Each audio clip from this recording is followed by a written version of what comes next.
Bem, se você é uma pessoa inteirada no mundo dos jogos, você muito provavelmente já deve ter ouvido falar no estilo de jogo chamado Walking Simulator.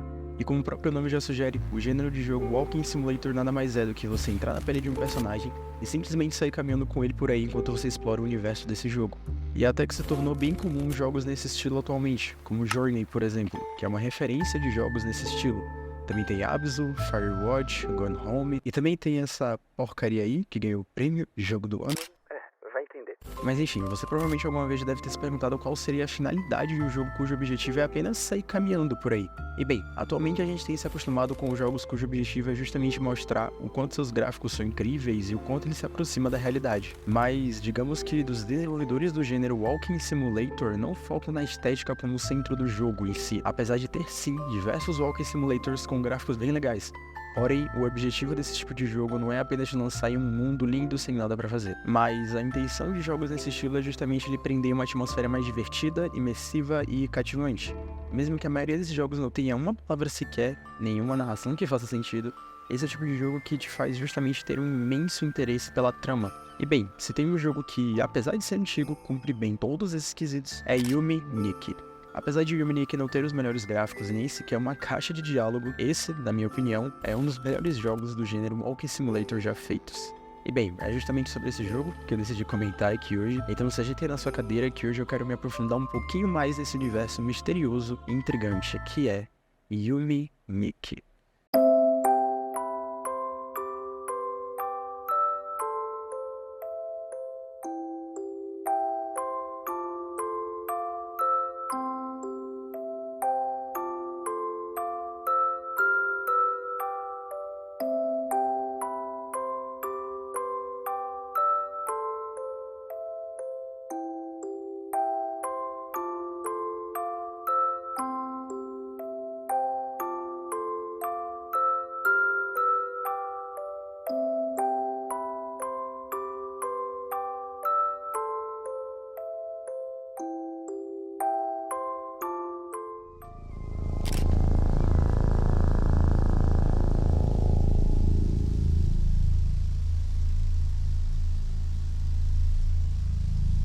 Bem, Yume Nikki é um jogo indie que foi criado no ano de 2004 pelo japonês Kikiyama, que publicou em um site a primeira versão do seu jogo, mas apenas no dia 9 de janeiro de 2018, que foi o dia em que esse jogo chegou na Steam, que fez com que o jogo ficasse ainda mais popular entre a comunidade. E bem, em Yume Nikki nós controlamos uma garotinha chamada Madotsuki, e basicamente, quando nós damos start no jogo pela primeira vez, a gente já começa controlando a Madotsuki dentro do seu quarto. E basicamente não há muito a fazer no quarto da Madotsuki. A gente não consegue sair, até porque a Madotsuki ela simplesmente não quer sair do seu quarto, ela rejeita, mas tem como a gente observar a varanda do seu quarto, que tá de noite e bem escuro. E também podemos fazer o principal da narrativa desse jogo, que é deitar na sua cama e dormir. E quando nós fazemos a Madotsuki dormir, ela é transportada para o seu mundo dos sonhos. E estando nesse mundo dos sonhos, a gente pode sair finalmente do quarto da Madotsuki. E ao sairmos do quarto da Madotsuki, nós somos transportados para um cômodo com várias portas, conhecido também como Nexus. E bem, entrando em qualquer uma dessas portas no Nexus, nós somos transportados a diversos mundos diferentes, que são todos praticamente interligados uns com os outros.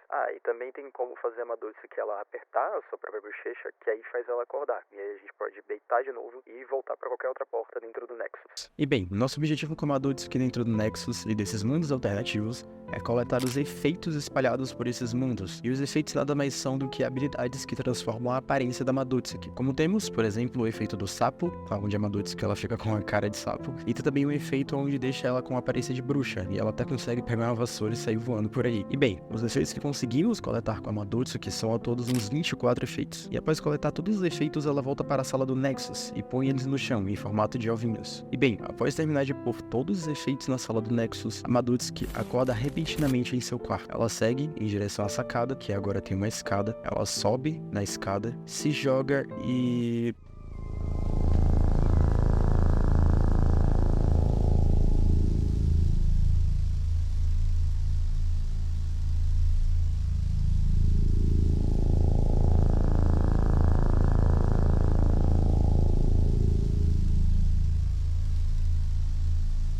Acho que deu pra pra entender o que aconteceu. Certo, eu sei que tudo isso que eu acabei de falar foi muita informação em um curto espaço de tempo, e eu tenho certeza que isso tudo foi muito confuso. E se essa é a primeira vez que você tá ouvindo falar sobre a história de Yominiki, tenho certeza que alguns questionamentos ficaram na sua cabeça, tais como quem é a Madotsuki, o que é o Nexus, por que a Madotsuki não quer sair do seu quarto, e o maior questionamento: por que no final do jogo ela se joga da sacada? Bem, mas antes da gente entender todos esses questionamentos, ou quase isso, precisamos entender um pouco mais sobre a Madotsuki. A Madotsuki é uma garota que aparenta ser bem jovem, até, e aparentemente ela tá na transição entre entrar na adolescência e sair da infância. E bem, a internet teoriza que a Madotsuki possa ser uma hikikomori, que pra você que assim como eu não sabia que raios era uma hikikomori é um transtorno mental que faz com que as pessoas se isolem totalmente não só do mundo afora, mas de todas as formas possíveis, e uma das características de um hikikomori é justamente se isolar em seu próprio quarto. E bem, baseado nessa ideia da Madotsuki ser uma hikikomori, a comunidade de Yominiki criou várias teorias em cima disso. Bem, Yominiki é um jogo que contém diversas teorias, e tem teorias que transcendem demais a linha da realidade, mas existem algumas teorias que chegam até a fazer sentido, então eu decidi nesse vídeo separar algumas teorias, pelo menos as que fizeram sentido na minha cabeça, e resolvi compartilhar elas aqui nesse vídeo. E vale lembrar que nenhuma delas é verdade absoluta, só quem pode definir isso é o próprio criador do jogo, que segue desaparecido de uns tempos pra cá. Mas enfim, chega de enrolação e vamos para o que pode ser Yominiki.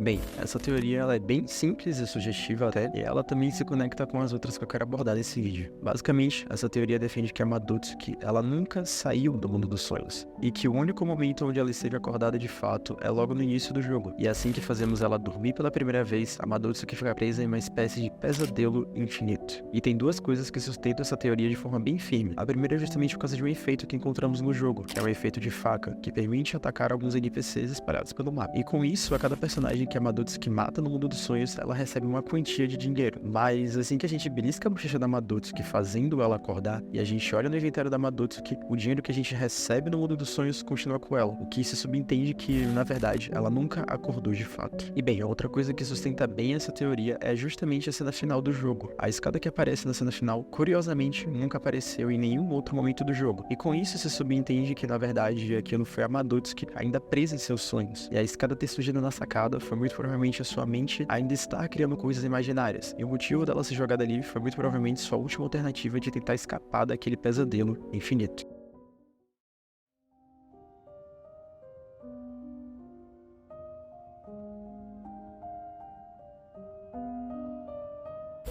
Bem, essa teoria é um pouquinho maior do que as outras e também ela se casa um pouco com a primeira teoria. E o fator da Madotsuki ter supostamente sofrido bullying tenha sido um fator primordial para ela desenvolver um transtorno de isolamento social extremo. E bem, como eu disse anteriormente, o jogo ele possui alguns efeitos que alteram a aparência da Madotsuki. E alguns desses efeitos chegam até a mudar drasticamente a sua aparência. E alguns mudam apenas alguns detalhes dela. Por exemplo, o efeito do cabelo longo pode significar o desejo da Madotsuki de usar o seu cabelo solto, mas que por alguma insegurança ela prefere usar o seu cabelo preso. E também tem o efeito do cabelo loiro, que pode significar o desejo da Madotsuki de ser bonita na visão do padrão de beleza que ela tinha como referência. Tem também o efeito onde a Madotsuki fica um pouco mais gordinha, representando talvez a preocupação dela com o próprio corpo, e também que ela muito provavelmente deve ter sido ofendida ou xingada com apelidos referentes ao seu peso. Também tem o efeito em que a Madotsuki ela fica bem pequena, que pode ser como ela se sente inferior em relação às outras garotas. E bem, um outro ponto sobre essa teoria é justamente sobre uma garotinha chamada Pônico, que é apresentada pra gente durante o jogo. E no lugar onde encontramos a Pônico é um lugar bem tranquilo até. E a Pônico é um NPC bem inofensivo. E pode ser que era assim que a Madotsuki enxergava a Pônico na vida real. Não somente como uma pessoa boa, mas também como uma referência feminina pra ela. Mas como nada desse jogo são flores, a casa da Pônico, apesar de parecer ser um lugar inofensivo, você tem a possibilidade de interagir com o interruptor. E em uma chance bem mínima, caso você desligue a luz na casa da Pônico, ela pode virar um monstro super bizarro, chamado um Boa. E basicamente, o Boa representa um possível lado maléfico da Pônico, como se, na verdade, a Pônico na frente da Madotsuki que fosse para ela uma super amiga, mas pelas costas a Pônico fosse mais uma que falava mal da Madotsuki por aí. E caso você interaja com um Boa, ele te prende em um lugar completamente desconfortável e que não tem saída, ao menos que você faça a Madotsuki acordar para fugir desse pesadelo. Mas também essa parte onde o Boa prende a Madotsuki em um lugar sem saída pode ser representado também como as pessoas excluíam ela publicamente, e que a Pônico muito provavelmente também era uma dessas pessoas.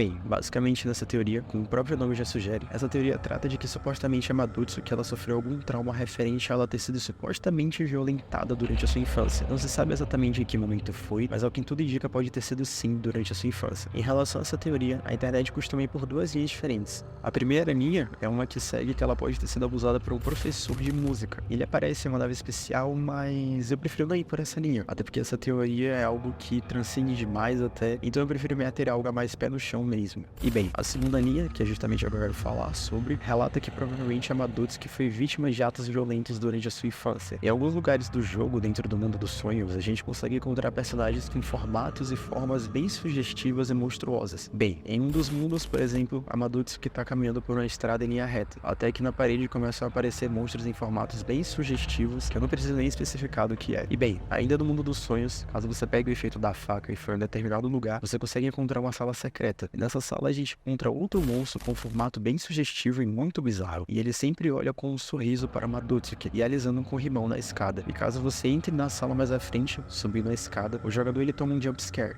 e acorda com a Madutsuki assustada, remetendo provavelmente a como aquela experiência foi traumática para ela. E bem, também tem uma sala no mundo dos sonhos onde mostram certos cartazes que indicam muito provavelmente um ato de violência contra alguém e que são bem sugestivos até. E bem, a cena final da Madutsuki se atirando da sacada muito provavelmente pode remeter também a uma forma dela se libertar dessa dor, que é carregar esse trauma, e também de fugir desse pesadelo sem fim.